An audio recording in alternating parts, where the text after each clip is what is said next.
Hello, everybody. Stephanie Weeks here, top 1% loan officer in the nation, several years running. You have come to the right place if you're looking for anything mortgage education. Please be sure to subscribe to my channel, like at the end if you like the video, and thank you again for stopping in. So today we're talking about pros and cons of refinancing your home. So you will see throughout my different videos, there are so many times that I'm going to say that everything is going to be case by case, right?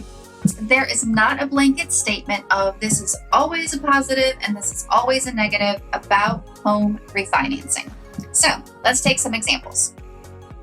Let's just say that you're looking to refinance your home and you are planning on being relocated, let's say, or anticipating a relocation of your job in the next 2 years. Wow. In that example, a pro would be if you're saving enough money on your monthly payment and your break-even point is definitely around 12 months or less, okay? You don't want it to be break-even at 24 months when you're about to sell it, right? That would be a pro.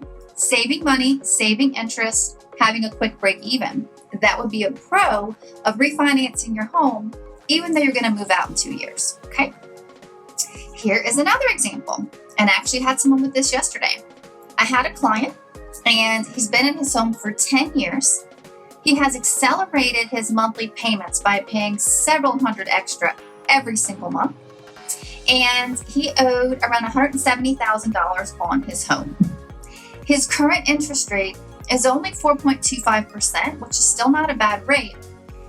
But in this example, we were able to price out a rate for him of 2.875 in that current market with his exact situation. So my point in telling you this is that when we looked at the amortization schedule and compared his current loan and the track that he's on, 10 years in, which means 20 years left, front-loaded interest, compounded principal payments, he would have actually lost money, and I did say that correctly, to refinance to another 20 or 30-year mortgage on his balance because he would start out paying more interest, again, it's front-loaded, than he was paying currently today. So think about that for a second. 2.875 in comparison to 4.25. And for him, it did not make sense to refinance. So his con would have been, it would have cost him more money and not put him in a better situation. I hope that helps and makes sense. Remember, if you like this video, please do hit the like button. Don't forget to subscribe. And also please share my videos and my channel with your friends. My goal is to keep everyone, well, no, not keep, but make everyone much more educated when it comes to mortgages. So let's dive into something else. A couple of other pros versus cons of refinancing your mortgage. You always want to compare your cost in relation to your break even.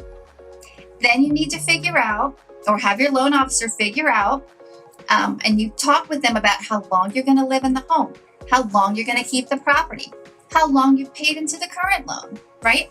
Because a pro would be to save money. A pro would be to shorten your term. A pro might be to consolidate debt. A pro would be to lower your monthly payment. But a con would be if you pay too much money for that, or your cost versus break even is too long based on your plans. I really hope you like this. I hope it was helpful. I hope it was educational with regarding to pros and cons of refinance. Drop me a message, a comment. I'd love to hear any feedback that you have. If you want to analyze your cost versus break even with refinancing your home, click the link below to get that checklist. And thank you again for tuning in. Have a fabulous day.